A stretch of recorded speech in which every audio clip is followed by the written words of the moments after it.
इस दिवाली पर पटाखे मत खरीदना क्योंकि पटाखों से बहुत ही हानिकारक एयर पोल्यूशन होता है। दिवाली सेलिब्रेट कर रहे हो तो दिवाली पर पटाखे मत खरीदो। चाहे न्यू ईयर हो, कोई भी सेलिब्रेशन हो, कोई शादी हो, पटाखों को कभी भी नहीं खरीदना चाहिए। मैं हमेशा इसके खिलाफ रहा हूँ। दिवाली पर बहुत सावधानी रखें और ज्ञान ना पेलें। दूसरे मजहब के लोगों से हमारा यही है कि पटाखों पे अपना ज्ञान ना पेलें, क्योंकि हम आपके ना तो बकरीद पे ज्ञान पेलते हैं, ना हम आपके ताजिया पर ज्ञान पेलते हैं। तो आप होली दिवाली पर हमें ज्ञान ना पेलें। और यहाँ के जो अभिनेता हैं उनसे भी हम कहेंगे दीपावली पटाखे कम जलाने चाहिए। ये बात सही है, प्रदूषण होता है, ये बात सही है, लेकिन ये बात केवल दीपावली पर अपना ज्ञान ना पेलें। ये हमारी प्रार्थना है और अपील है, क्योंकि हम तो पटाखे फोड़ेंगे।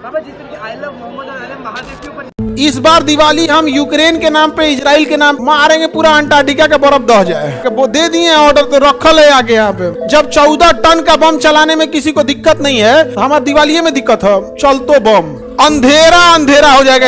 हेलमेट पहन के छोड़े सोचा, लेकिन छोड़ेंगे हम। वाइफ का बात नहीं सुनेंगे, मना करेंगी तब। हमरा कोई मना करे चोटी में बांध के हम भड़का देंगे। पूरी दुनिया में प्रदूषण रोकने की जिम्मेदारी हम लोग ले। एक रॉकेट एक बार में नहीं। तो कल बहुत से लोग मुझे चिढ़ाने के लिए ट्विटर पर पोस्ट कर रहे थे कि ध्रुव राठी ने कहा पटाखे मत खरीदना, अब तो मैं और पटाखे खरीदूंगा। मैंने पहले 5,000 का बजट रखा था, अब तो मैं 10,000 के पटाखे खरीदूंगी। ऐसे ऐसे ट्वीट्स देखने को मिल रहे थे। तो इन लोगों को मैं दिखाना चाहूंगा। ये है एक एयर क्वालिटी मॉनिटर और मेरे घर पर क्या है PM 2.5 की रीडिंग, 7 माइक्रोग्राम पर मीटर की। ये होता है एयर क्वालिटी इंडेक्स 10-20 के अराउंड। तो मेरी पर्सनल जिंदगी में इसका रत्ती भर भी असर नहीं पड़ा है कि तुमने कितने पटाखे जलाए। जो मैंने बताया था तुम्हारे ही बेनिफिट के लिए बताया था, लेकिन अब तुम्हारी हेल्थ पर इसका क्या असर पड़ा। किसी भी इंडियन शहर की AQI देख लो आज कितनी है, इसे परसों से कंपेयर कर लो कितनी। तो इस दिवाली मध्य प्रदेश में करीब 14 बच्चे अंधे हो गए। पटना में करीब 50 से ज्यादा बच्चों को परमानेंट ब्लाइंडनेस हो गई।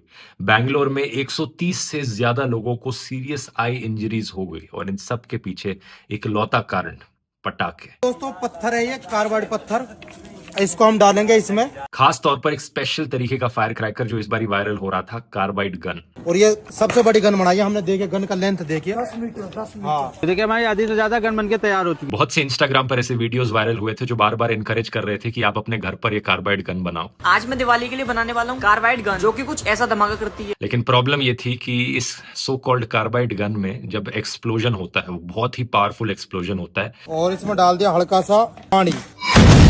जो पाइप है, मेटल के टुकड़े हैं इसके अंदर, वो इतनी तेजी से एक्सप्लोजन में दूर जाते हैं कि वो लोगों की आंख में चले गए तो परमानेंट ब्लाइंडनेस कर सकते हैं।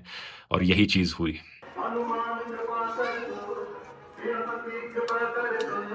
और ये तो सिर्फ इसे एक स्पेसिफिक पटाखे से इंजरीज की बात हो रही है। इसके अलावा कई सारे ऐसे वीडियोस आए हैं जिसमें कोई सिलेंडर को फोड़ने की कोशिश करता है।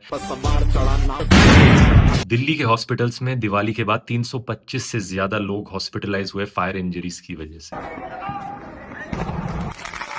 कोई कहीं पटाखा जलाता है, किसी की ऑटो रिक्शा में लग जाता है, किसी की मोटर बाइक पर लग जाता है जो आग में जल जाती है।